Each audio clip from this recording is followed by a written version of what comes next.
अथ सत्यार्थ प्रकाशः प्रथम समुल्लासः। अब हमारा ये स्वाध्याय का क्रम आगे बढ़ता है। अब ये मंत्र का अंतिम हिस्सा है बस। ओम शांति शांति शांति, ये अंतिम पद है। इसकी व्याख्या पढ़ते हैं। इसमें 3 बार शांति पाठ का यह प्रयोजन है कि त्रिविध ताप अर्थात इस संसार में 3 प्रकार के दुख हैं। एक आध्यात्मिक, जो आत्मा शरीर में अविद्या, राग, द्वेष, मूर्खता और ज्वर, पीड़ा आदि होते हैं। दूसरा आधि भौतिक, जो शत्रु, व्याघ्र और सर्प आदि से प्राप्त होता है। तीसरा आधिदैविक अर्थात जो वृष्टि, अतिशीत, अतिष्णुता, मन और इंद्रियों की अशांति से होता है।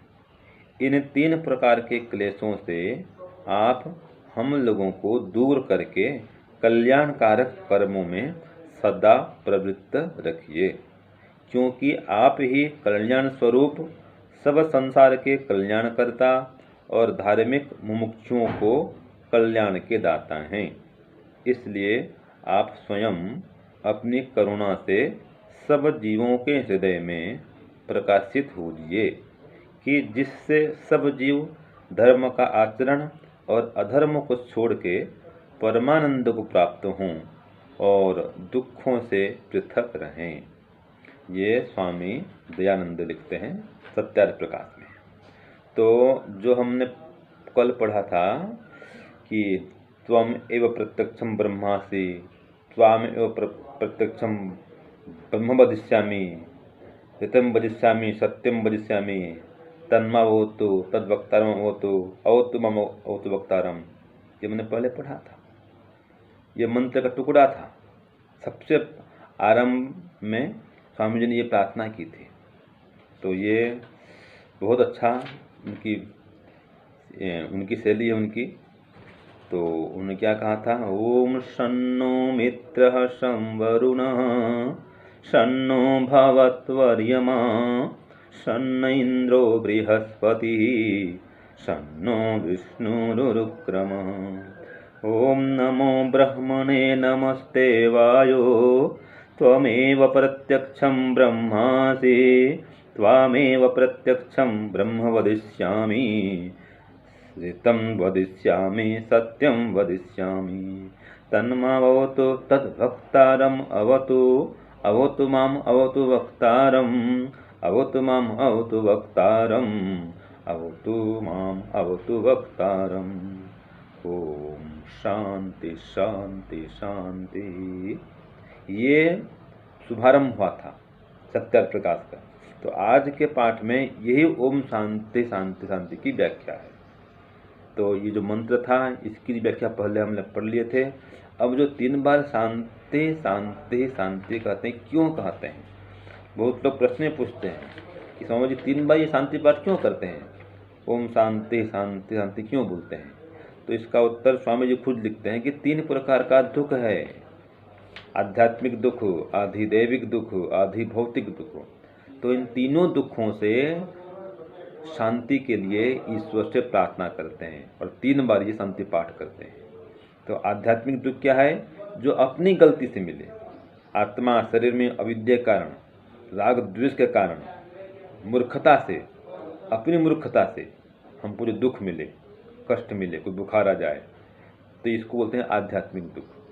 और दूसरों की गलती से जो दुख मिले, कोई सांप ने काट दिया, कोई चोर ने चोरी कर ली, या और कोई दुख दे दिया किसी ने, तो दूसरों के द्वारा हमको जो दुख मिलता है या दूसरों के अन्याय से हमको जो दुख मिलता है, उसको बोलते हैं आधि भौतिक दुख।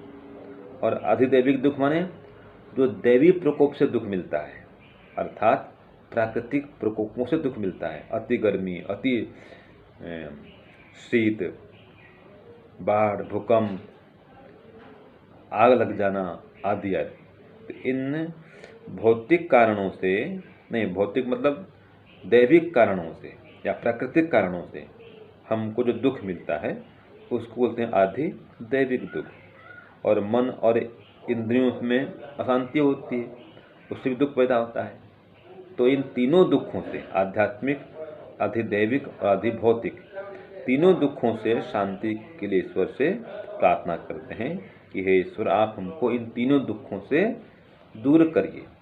आप तो सर्व कल्याणकारी हैं, हमारा भी कल्याण करिए।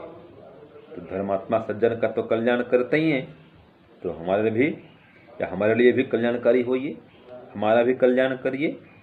अपनी करुणा से, अपनी कृपा से आप हमारे हृदय में प्रकट होइए और हमारे दुखों को, रोगों को दूर करिए और हम सभी का कल्याण करिए, हम सभी का मंगल करिए।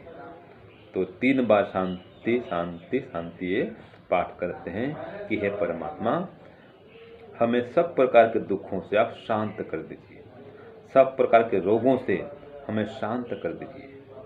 तो वर्तमान समय में भी ये बहुत रोग का प्रकोप बढ़ा हुआ है, सब जगह अशांति फैल रही है। तो हे परमात्मा, आपसे प्रार्थना है कि आप समस्त समाज को स्वस्थ करिए, सभी को सुखी, संतुष्ट, शांत रखिए और आनंदित करिए। तो आज के अंतिम में आया कि धर्म का आचरण और अधर्म को छोड़ के हम परमानंद को प्राप्त हों। तो ये भी कारण है, अधर्म का त्याग करना पड़ेगा और धर्म को धारण करना पड़ेगा।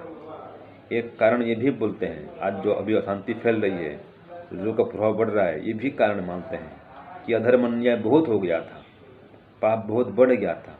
तो प्रकृति अपने आप खुद बैलेंस कर लेती है, ये परमात्मा की व्यवस्था भी होती है।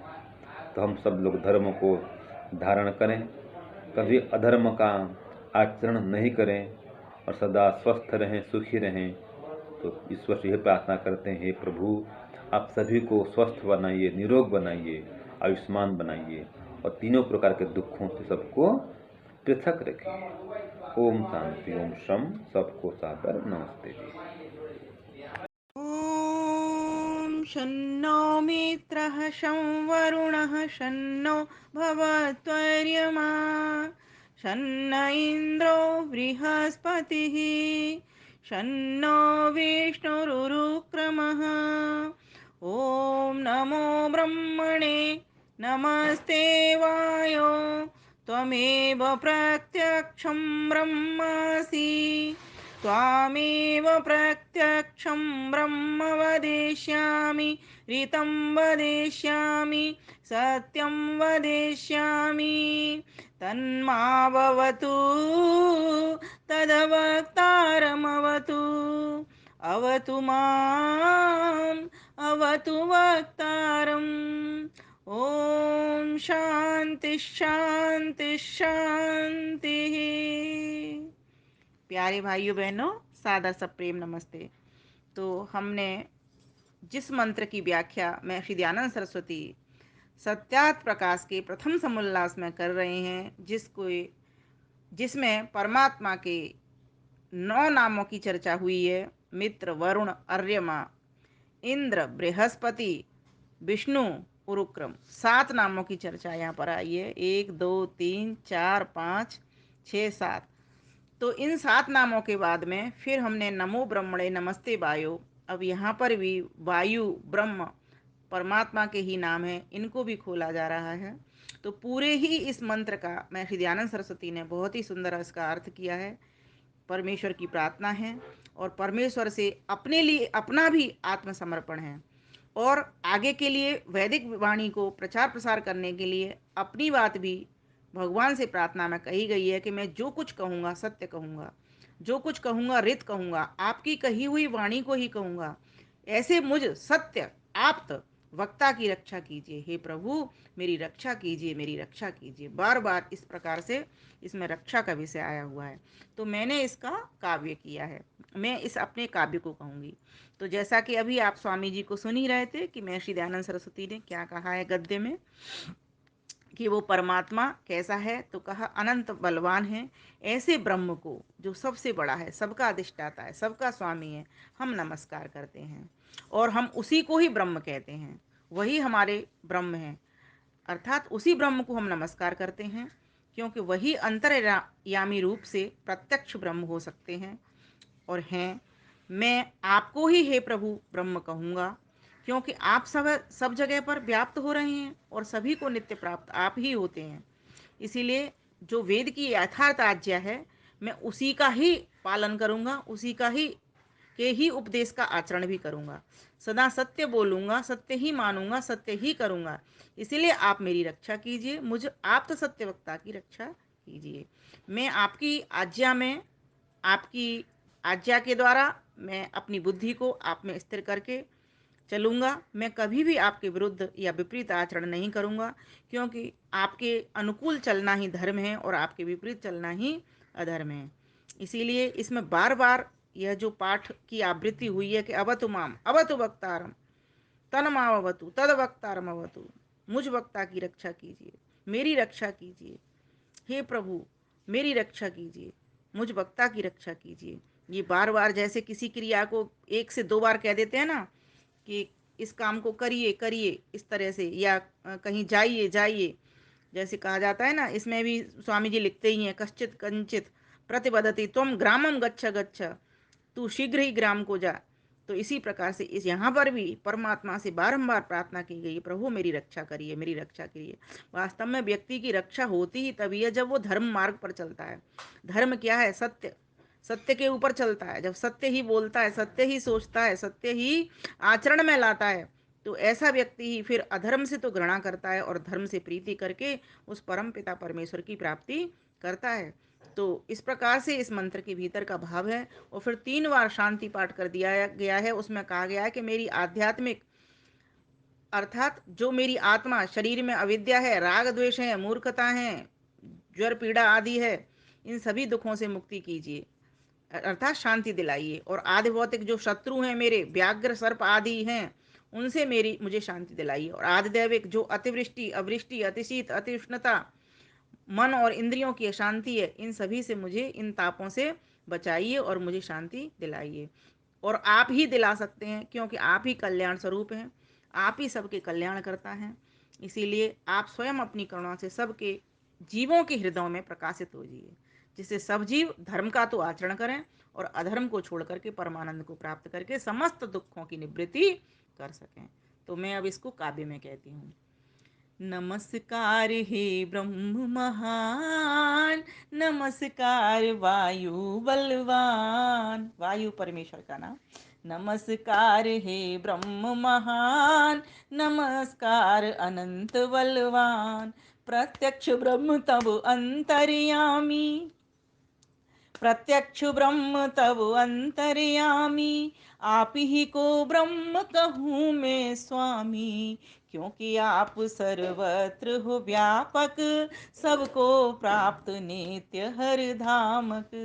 सत्य ही बोलूं मानु करूँगा, सत्य से जीवन अपना भरूँगा, रक्षा करो प्रभु जी मेरी, सत्य आप्त भक्ता तब देहरी।